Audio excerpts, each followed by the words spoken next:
बहुत बहुत धन्यवाद आप लोगों को, अभिनंदन आप लोगों का। भारत के श्रम, रोजगार, युवा कार्यक्रम एवं खेल मंत्री डॉक्टर मांडविया जी,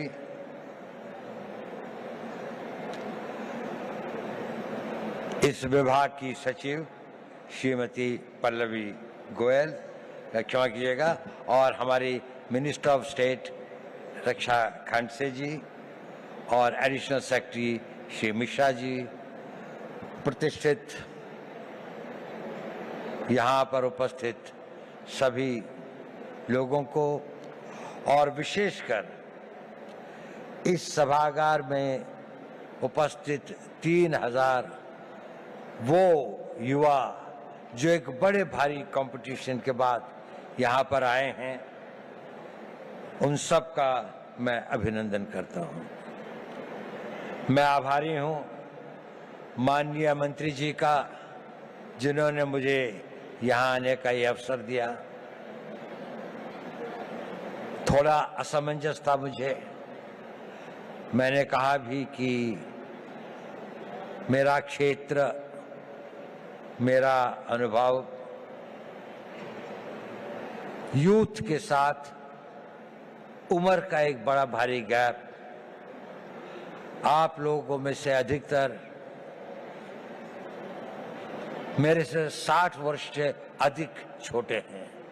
मैं स्वाधीन भारत में नहीं, उस भारत में पैदा हुआ था जब भारत स्वाधीन नहीं हुआ था। तो मैं आपसे क्या बात कर सकता हूं? क्या चीज है जिस विषय पर मैं आप लोगों से बातचीत कर सकूं? जब मेरा यौवन था तो उसको मैं भूल चुका, बहुत समय हो गया, और जो आपका युवा काल है उसके अंदर इतना परिवर्तन आ चुका है कि मुझे कई चीजों का ज्ञान भी नहीं है। लेकिन एक चीज बड़ी कॉमन है, मैं जब युवा भी था और आज भी,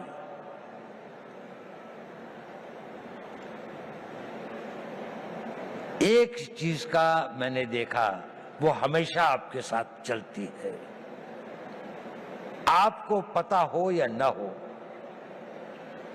आप कॉन्शियस हो या ना हो, चीज बहुत छोटी है लेकिन वो आपके जीवन की लोकाई को डिटरमिन करती है, उसकी गति और उसका क्या अंत में वो कहां पहुंचेगी इसका निर्णय करती है। वो होती है आपके निर्णय लेने की क्षमता। आप सभी निर्णय लेते हैं। युवा को अपने रोजमर्रा की जिंदगी में छोटे निर्णय और बड़े निर्णय करने पड़ते हैं, और जैसे जैसे आप बढ़ते जाएंगे, छोटी सी बात से और बड़े बड़े निर्णय आप लोगों को ही लेने पड़ेंगे। भारत तो विकसित होगा ही। भारत जिस गति और जिस रफ्तार पर प्रधानमंत्री मोदी जी इसको ले आए हैं, ये एक ऑटो मोड में भी चलेगा और विकसित हो जाएगा। लेकिन प्रश्न यह है कि इस विकसित भारत का नेतृत्व कौन करेगा, वो कितने सक्षम होंगे। और नेता की सबसे बड़ी शक्ति जो होती है, सबसे बड़ा हुनर, सबसे बड़ी योग्यता वो होती है कि वो सही निर्णय लेता है, समय पर निर्णय लेता है, और अपनी पूरी आस्था और उसके साथ उन निर्णयों पर कार्यान्वित करता है। तो अगर आपको भारत के विकसित भारत का नेता बनना है, किसी भी क्षेत्र में हो, साइंस में हो, टेक्नोलॉजी में हो, सिक्योरिटी के क्षेत्र में हो, आपको निर्णय लेने पड़ेंगे, और यह निर्णय लेने की क्षमता आपको अभी से विकसित करनी पड़ेगी। आप लोगों ने बहुत कुछ पढ़ा है, आप भारत के जागृत युवक हैं। निर्णय कैसे लें, बहुत सारे मोटिवेशनल स्पीकर्स बताते हैं। मैं उस बारे में ज्यादा नहीं कहना चाहता।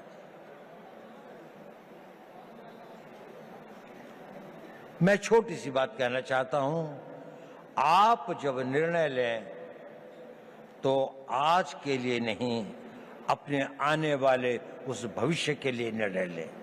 दूरदर्शी भाव से निर्णय लें। आज का निर्णय तो लगता है कि ठंड बहुत है, रजाई में बैठे रहें, लेकिन अगर आपको कंट्री को रिप्रेजेंट करना है तो आपको लगता है नहीं, मुझे 4 बजे दौड़ने के लिए जाना ही चाहिए, मुझे अपनी फिजिकल फिटनेस रखनी चाहिए। अभी 1 जनवरी को कई लोगों ने बहुत सारे निर्णय लिए होंगे। कल से पक्का सोशल मीडिया नहीं देखूंगा, टाइम खराब नहीं करूंगा, जिम में रोज जाऊंगा, खूब दिल लगा के पढ़ाई करूंगा। कुछ करते हैं, कुछ नहीं करते। सही निर्णय लेना बहुत जरूरी है, बहुत आवश्यक है। अपने निर्णयों को दूरअंदेशी से करें। हर निर्णय को लेने के साथ ये सोचें कि इस निर्णय के बाद मेरा अगला निर्णय क्या होगा, अगला कदम क्या होगा। एक कदम उठाने से पहले अगले 2 कदम की सोचें। जीवन के अंदर में ड्रीम्स से जीवन नहीं बनते, पर ड्रीम्स उनको एक दिशा देते हैं, आवश्यक है।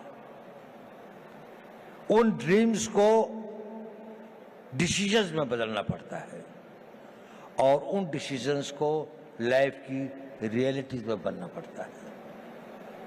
कुछ लोग जो इसे कर पाते हैं वो सक्सेसफुल हो जाते हैं, उन्हें सफलता प्राप्त होती है। बाकी लोग ड्रीम्स के से और डिसीजन तक के कुछ वाक हो जाते हैं, कुछ डिसीजन से इम्प्लीमेंटेशन तक में भटक जाते हैं, तो गंतव्य तक नहीं पहुंचते। आप सब लोगों में असीम संभावनाएं हैं। आप में यौवन की ऊर्जा है, आप में बड़े बड़े सपने हैं, आप में वो शक्ति है, आप में वो प्रवाह है जो ये कहता है कि मैं समुद्र को पी जाऊंगा, मैं दुनिया को बदल डालूंगा।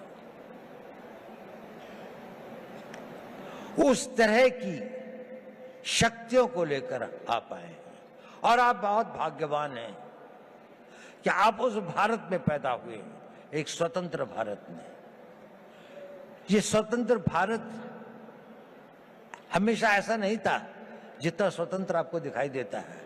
सदियों तक हमारे पूर्वजों ने इसके लिए बहुत कुर्बानियां सही, बहुत अपमान सहे, बहुत असहायता के दौर से गुजरे। कई लोगों को फांसी चढ़नी पड़ी, भगत सिंह को फांसी के फंदे को स्वीकार करना पड़ा, सुभाष बोस को जीवन भर संघर्ष करना पड़ा, महात्मा गांधी को सत्याग्रह करना पड़ा और अनगिनत लोगों को अपनी जानें देनी पड़ी। ये संघर्ष चलता रहा। हमारे गांव जले, हमारी सिविलाइजेशन को समाप्त किया गया, हमारे मंदिरों को लूटा गया और हम एक मूक दर्शक की तरह असहाय होकर इसको देखते रहे। ये इतिहास हमें एक चुनौती देता है कि ये उस भारत का आज हर युवक के अंदर वो आग होनी चाहिए कि मैं, प्रतिशोध शब्द अच्छा तो नहीं है, लेकिन प्रतिशोध भी अपने में एक बड़ी भारी शक्ति होती है। हमें अपने इतिहास का प्रतिशोध लेना है। हमने इस देश को फिर वहां पहुंचाना है जहां पर हम अपने हक, अपने विचार और अपनी आस्थाओं के आधार पर एक महान भारत का निर्माण कर सकें। हमारी एक बड़ी विकसित सभ्यता थी, हमने किसी के मंदिर नहीं तोड़े, हमने कहीं जाकर लूटा नहीं, हमने किसी बाहर के लोगों के ऊपर आक्रमण नहीं किया, जबकि सारी दुनिया बहुत पिछड़ी थी। परंतु क्योंकि हम अपनी सुरक्षा और हम अपने आप को समझ नहीं पाए कि हम को क्या खतरे हैं, हम उनके प्रति उदासीन रहे, तो हमें इतिहास ने एक सबक सिखाया।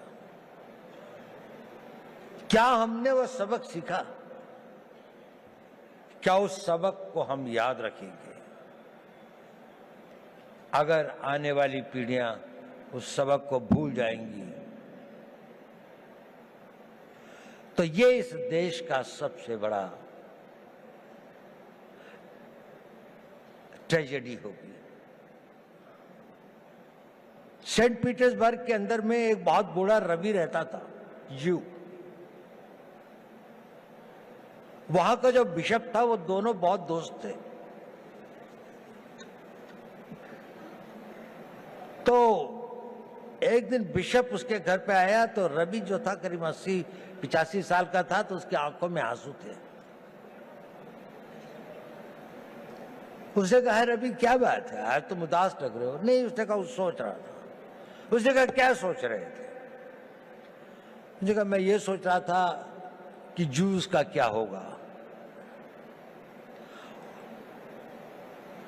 उसने कहा, देखो पिछले 2000 सालों से तुम संघर्ष कर रहे हो, 2000 सालों से यात्राएं सह रहे हो, 2000 सालों से तुम्हारे ऊपर इतनी अधिक वो हुई, प्रोग्राम थे दुनिया में, क्या तुम्हें इस बात का रोना आ रहा है? उसने कहा, नहीं, मुझे इस बात का रोना नहीं आ रहा। मेरे विचार में यह ख्याल आया कि इन हजारों सालों तक संघर्ष की जिस परंपरा से, जिस आग को जिंदा रखा है, कहीं आने वाली पीढ़ियां इसको भूल तो नहीं जाएंगी, और भूल तो नहीं जाएंगी कि हमें अपने आप को फिर से शक्तिशाली बनाना है, अपनी रक्षा करनी है। ये भाव था, ये बड़ा पावरफुल सेंटिमेंट है, और हमें अपने उस सेंटिमेंट से ही प्रेरित होना चाहिए।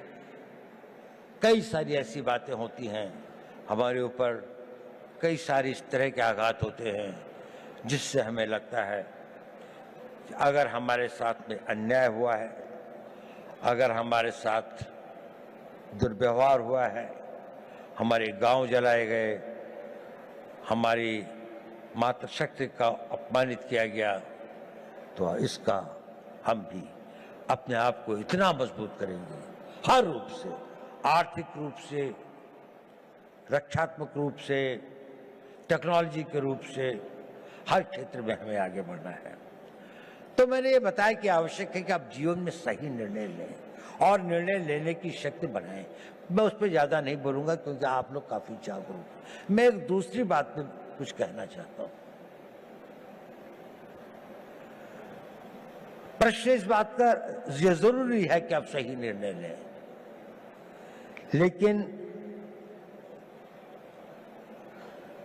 सही निर्णय लेने के बाद भी वो निर्णय पर आदमी चल नहीं पाता। It is important that you take right decisions, but it is more important that you make your decisions right. आपने अगर निर्णय लिया तो आप उसे सही बनाएंगे, और डिसीजंस राइट बनाने में ही कठिनाई होती है, वहीं पर संघर्ष करना पड़ता है। इस अपने डिसीजंस को जो आप लेते हैं उनको राइट करने के लिए आपको खटना पड़ता है, साधना करनी पड़ती है, मिटना पड़ता है, जल तिल तिल भर के जलना पड़ता है, और लंबे समय तक चलना पड़ता है। एक दिन में सपने पूरे नहीं होते, एक किसी काम को करने से मंजिल नहीं मिलती। ये छोटे छोटे कई काम होते हैं जो आपको करने हैं। देखिए, मोटिवेशन टेम्पररी होता है, जरूरी है, लेकिन मोटिवेशन कुछ क्षण, कुछ घंटे, कुछ दिन आपके साथ रहता है। आपका डिसिप्लिन इंड्योरिंग होता है, वो आपके साथ रहता है। उस मोटिवेशन को परिवर्तित करना पड़ता है, अपनी लाइफस्टाइल में परिवर्तित करके उसको डिसिप्लिन में लाने में।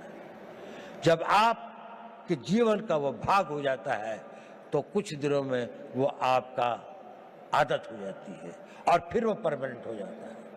आप सोचते हैं कि मुझे सवेरे 3:30 बजे या 4 बजे उठना चाहिए। पहली बार शायद आप किसी बात से मोटिवेट हुए होंगे कि किसी ने कहा होगा कि आप अगर सवेरे उठते हैं, आप अगर अपना फिजिकल फिटनेस ठीक रखते हैं, आप योगा करते हैं, समय लगता है उसके लिए, आप 9 बजे उठ के नहीं कर सकते। आप अपनी पढ़ाई कर सकते हैं, तो 3 दिन तो आपने किया, चौथे दिन आप भूल गए। लेकिन अगर आप में डिसिप्लिन आ जाता है तो फिर ये हो जाए, और अगर वो आपका नेचर बन जाता है तो फिर जीवन भर आप ये करते रहते। तो अपना मोटिवेशंस को अपने डिसिप्लिन में परिवर्तित करें, ये एक इंपॉर्टेंट टिप है। ये भी बहुत जरूरी है कि जब आप निर्णय लें तो इसमें जो काम करना होता है उसको पोस्टपोन करने की आदत मत डालें। अगर कोई काम करना है तो वो अभी करना है, आज ही करना है। मैं इसको आधे घंटे के लिए नहीं पोस्टपोन करूंगा।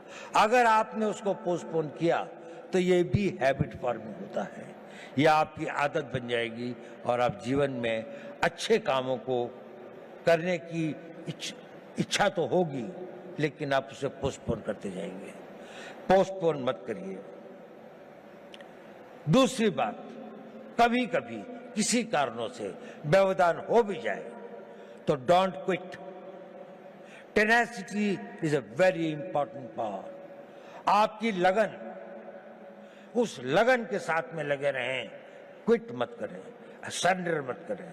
कष्ट आएगा, रुकावटें आएंगी, तकलीफें आएंगी, ठहरना होगा तो ठहरेंगे, लेकिन ना अपनी मंजिल छोड़ेंगे, ना अपना रास्ता बदलेंगे। आगे बढ़ेंगे तो पूरे जोश के साथ बढ़ेंगे। और एक बहुत बड़ी बात है कि अपने ऊपर विश्वास मत छोड़ें। स्वामी विवेकानंद जी ने कहा था, पुराना धर्म कहता है नास्तिक वो है जो ईश्वर पर विश्वास नहीं करता। नया धर्म कहता है नास्तिक वो है जो स्वयं पर विश्वास नहीं करता। यदि आपको ईश्वर पर विश्वास है तो अपने पर विश्वास करना सीखिए। आप इसको कर सकते हैं। ये शक्ति आप में अपने आप आ जाएगी अगर आप अपने आप को ये करेंगे। मैं आपसे ये सब क्यों कह रहा हूं? इसलिए कि आप भविष्य के नेता हैं। अगर आप भविष्य के नेता हैं तो आपको डिसीजन लेने पड़ेंगे। अगर आपको डिसीजन लेने पड़ेंगे तो आपको उन डिसीजंस को कामयाब बनाने के लिए पूर्ण आस्था, पूरी कमिटमेंट, पूरी मेहनत, पूरी लगन के साथ समर्पित होना पड़ेगा। लेकिन इसका एक और कारण भी है जो मैं ये बात आपसे कह रहा हूं। ये बात सही है कि नहीं मैं नहीं कह सकता, लेकिन ये मेरे 81 साल के जीवन का अनुभव है। और आप लोगों को गुमराह करने से बड़ा पाप मैं कोई नहीं कर सकता। मैं आपसे एक बात कहना चाहता हूं, ये मेरे अनुभव के आधार पर भी है और मेरा अनुभव मेरे अपने जीवन का नहीं और हजारों लोगों के साथ जो मेरे जीवन का अनुभव रहा उस पर भी। जब आप अपने आप को इस तरह से ढालते हैं, 5 साल का टाइम दीजिए, केवल 5 साल, कि मैं जो निर्णय करूंगा उस पर अटल रहूंगा। 5 साल अगर आपने यह काम किया, आप में एक अद्भुत एनर्जी पैदा होती है। वो होती है आपकी विल पावर। और ये सब जो मैं कह रहा था वो इसलिए कह रहा था, सही निर्णय लें, निर्णय पर अटल रहें, ताकि आप में वो विल पावर पैदा हो सके। और वो विल पावर क्या होती, मैं आपको छोटी सी कहानी सुनाता हूँ। 11 अप्रैल 2011 को हमारे कंट्री की एक नेशनल वॉलीबॉल प्लेयर थी, उनका नाम था अरुणिमा वर्मा। वो वॉलीबॉल के टूर्नामेंट से आई और अपनी परीक्षा देने के लिए दिल्ली से लखनऊ जा रही थी।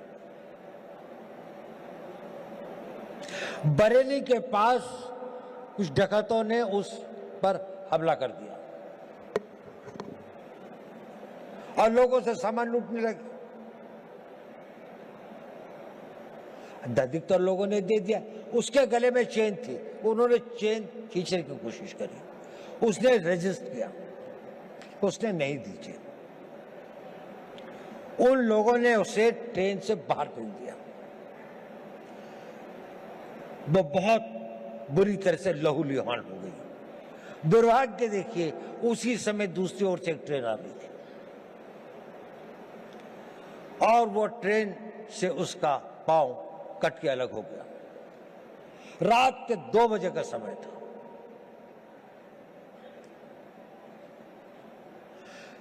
उस पटरी के ऊपर कई बड़े बड़े चूहे थे, वो उसके मांस को खाने लगे।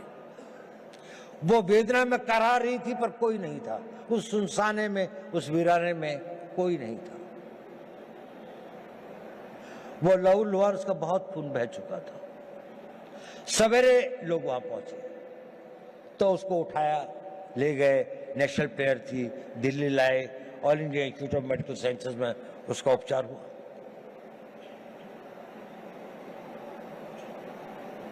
और उसकी पूरी टांग काट दी गई, एम्प्यूट करनी पड़ी।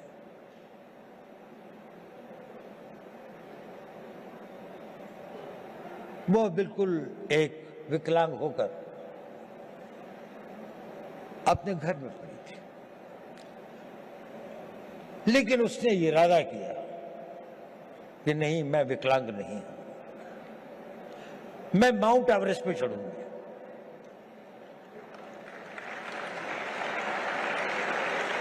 डॉक्टर्स ने कहा कि इस तरह की टांग से तो कोई चढ़ ही नहीं सकता और इसको भी स्टेबलाइज होने में तो कई साल लग जाएंगे। उसने कहा नहीं, मैं तो आज ही से प्रैक्टिस करूंगी। 13 मई 2013 को उसने माउंट एवरेस्ट पर चढ़ी। पहली एक पांव न होने वाली महिला में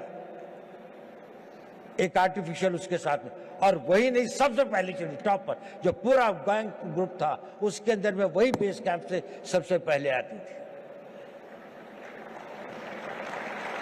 क्या था उसके अंदर? Physical strength, opportunities, talent. इस सबसे ज्यादा उसके अंदर वो विल पावर थी। और वो विल पावर उसके साथ में एक दिन में नहीं आई। जब उसके जीवन को लोगों ने पढ़ा, समझा, उसने बचपन से ही अपने अंदर एक ऐसी शक्ति पैदा की थी कि जो उसकी स्ट्रॉन्ग विल पावर थी।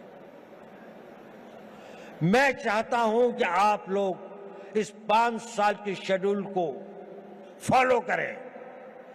इसके लिए नहीं कि निर्णय सही होंगे, इसके लिए नहीं कि निर्णय को आप निर्णय कर पाएंगे तो आपको सफलता मिलेगी, वो तो मिलेगी, लेकिन उस कमिटमेंट, उसके साथ में, रिगर के साथ में, उस डिसिप्लिन के साथ में अगर आप अपना जीवन जिएंगे तो आपके अंदर एक बहुत स्ट्रांग विल पावर पैदा होगा। और वो विल पावर एक इतनी बड़ी शक्ति होती है कि आप जो चाहोगे वो कर सकते हो। आप उसकी इच्छा करोगे, वो इतना बड़ा फोर्स मल्टीप्लायर होता है कि वो आपकी physical energy, mental calibre, mental talent वगैरह, एवरीथिंग एल्स, वो सब कुछ जीतती हुई आप देखोगे कि जीवन में ये असंभव चीजें क्यों होती हैं। अब तो मेरे अंदर इतनी शक्ति रह भी नहीं गई थी, अब तो शायद मैं नहीं इसके काबिल हूं, लेकिन वही हो जाता है क्योंकि आपके अंदर वो ये डोरमेंट शक्ति ईश्वर अपने द्वारा बनाए हुए हर इंसान में देती है, लेकिन 99% की बिना जागृति खत्म हो जाती है। कुछ लोग इसे जागृत करते हैं और वो अपने डिसिप्लिन से और उसको अपना नेचर बनाकर जागृत करते हैं। आप अपनी उस इच्छा शक्ति को बढ़ा सके, वही इच्छा शक्ति एक राष्ट्र शक्ति बनती है।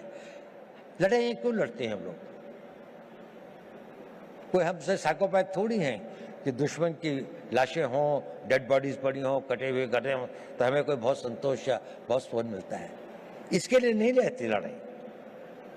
लड़ाइयां लड़ी जाती हैं किसी देश के मनोबल को तोड़ने के लिए, ताकि उसका मनोबल इतना टूट जाए कि वो हमारी इच्छाओं के अनुसार संधि कर सके, हमारी बात को मान सके, जो हम चाहते हैं वो उसे प्राप्त कर सके।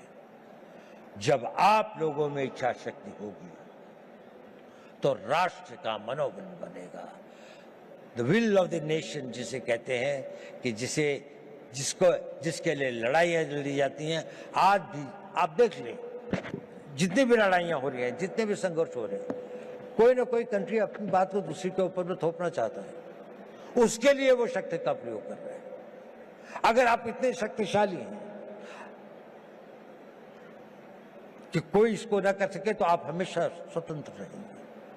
लेकिन अगर आपके पास में सब कुछ है लेकिन वो मनोबल नहीं है तो आपके अस्त्र शस्त्र सब रखे रह जाएंगे, और उसके लिए चाहिए नेतृत्व। आज हम बहुत भाग्यशाली हैं कि देश में ऐसा नेतृत्व है, एक ऐसा नेतृत्व जिसने 10 साल में देश को कहां से कहां पहुंचाकर एक ऑटो बोर्ड में ले आए हैं। उनकी कमिटमेंट, उनकी मेहनत, उनकी टोटल डेडिकेशन हम सब के लिए एक आदर्श हुआ है। देखिए, नेपोलियन बोनापार्ट एक बड़ा भारी योद्धा था। ये आपके लिए रेलेवेंट है क्योंकि आप लोग नेता हैं कल के, आप लोगों ने नेतृत्व करना है। कोई आर्मी का जनरल बनेगा, कोई इंटेलिजेंस का चीफ बनेगा, कोई बहुत बड़ा डॉक्टर बनेगा, कोई इंजीनियर होगा, कोई बड़ा भारा एडमिनिस्ट्रेटर होगा, कोई बहुत अच्छा डिप्लोमेट होगा, कोई राजनीतिक नेता भी होंगे कुछ लोग। नेपोलियन एक बात कहता था, I am not afraid of 1000 lions led by a sheep, but I am afraid of 1000 sheep led by a lion. अगर हम 3000 लॉयन पैदा कर दें, नेपोलियन कहता था मुझे 1000 शेरों की फौज से डर नहीं लगता अगर उसका नेतृत्व एक भेड़ का बच्चा कर रहा हो। लेकिन अगर भेड़ों की फौज होगी पर अगर भेड़ों की फौज का भी नेतृत्व करने वाला एक शेर होगा तो मुझे उसे बहुत डर लगता है। क्या इस भारत मंडपम में बैठे 3000 शेर पैदा कर सकते हैं? 3000 वो लोग कर सकते हैं। अगर आप नेतृत्व करेंगे तो देश पीछे चलेगा, जहां आप ले जाएंगे देश वहीं जाएगा। आज देश कहां जा रहा है? इसकी कल्पना, जिसने इसकी कल्पना करी, मोदी जी ने इसकी कल्पना करी, एक संघर्ष क्या, एक टीम में जो भी इतना सारा, इतनी मेहनत, इतनी लगन, इतनी कमिटमेंट, इतनी इमेजिनेशन के साथ में इतना डिसिप्लिन है कि वो भी एक तरह से ऑटो मोड पर डिविनिटी के साथ चलते हैं। कहां से विचार आते हैं, नए नए विचार किसी भी क्षेत्र में हो। हम लोगों का तो थोड़ा स्पेशलाइज क्षेत्र है, उसमें भी मैं देखता हूं हमेशा उनको कोई एक नया विचार, एक नया वो आता है उस विल पावर से, उस टोटल कमिटमेंट से, उस पूरी की पूरे समर्पण से। आप बहुत भाग्यवान हैं। आप एक उस भारत के तो देखेंगे जिसकी हम कल्पना कर सकते हैं। जब आप अपने यौवन में, जब आप अपने उसके आगे अपनी मेहनत और लगन से आगे पहुंचेंगे तो उसके बाद आप देखेंगे एक बहुत बड़े भारत की आप होंगे। लेकिन ये पहली बार नहीं होगा कि भारत के इतिहास में ऐसा हुआ। जब जापान का उदय हुआ तो वेस्ट के अंदर भी एक बड़ी बहस चली कि क्या एशियन कंट्री कोई जो है वो वेस्टर्न कंट्री से आगे निकल सकता है। तो मैलिस एंडरसन करके एक हिस्ट्री के कैम्ब्रिज यूनिवर्सिटी के अंदर में एक हेड ऑफ द डिपार्टमेंट थे, उनसे कहा गया कि एक स्टडी की जाए कि ये इकोनॉमी जो है इसका क्या इतिहास रहा है। तो मैलिस ने किताब लिखी जिसका नाम है वर्ल्ड हिस्ट्री ऑफ इकोनॉमी, और उसने वो फर्स्ट सेंचुरी से लेके 19th सेंचुरी तक लिखी। और उसमें उसने कहा कि इसमें से 1700 साल तक अधिकतर इंडिया की नहीं तो कभी कभी चाइना की इकोनॉमी ही वर्ल्ड की सबसे बड़ी इकोनॉमीज थी। और बड़ी ही नहीं थी कि टुगेदर इन दोनों के बीच में लगभग 55 to 60% इकोनॉमिक पावर थी, बाकी सारी दुनिया में 40%। भारत ने बहुत बड़ी बड़ी सक्सेसेस देखी हैं। हमें 150-200 साल लगते हैं। ऐसे कई बड़े कालखंड आए हैं जिसमें वो अपनी पराकाष्ठा पर था, साइंस की, टेक्नोलॉजी की, आर्थिक विकास की, लेकिन हम वहां से गिर भी सकते हैं। There is nothing permanent in life. आपको अपने हर दिन की उसकी रक्षा प्रतिदिन करनी पड़ती है। ये एक परपेचुअल स्ट्रगल होता है। नेशनहुड और राष्ट्र को मजबूत रखना ये एक निरंतर संघर्ष है, जैसे कि आपका भी संघर्ष निरंतर है। ये कभी समाप्त नहीं होता। आखिरी सांस तक आपका जीवन तब तक सार्थक है जब तक आप सोचते हैं कि मेरे लिए करने के लिए कल भी कुछ है। अगर आपके पास कल कुछ नहीं है तो आपका जीना बेकार है। आप सोचते हैं और जो कल मैंने करना है वो डिसिप्लिन आपके अंदर वो इच्छा शक्ति पैदा कर देगी, उसके लिए शक्ति भी आएगी। वीडियो को लाइक करें, चैनल को सब्सक्राइब करें। ऐसे ही डेली अपडेट्स के लिए बने रहे हमारे यूट्यूब चैनल पर।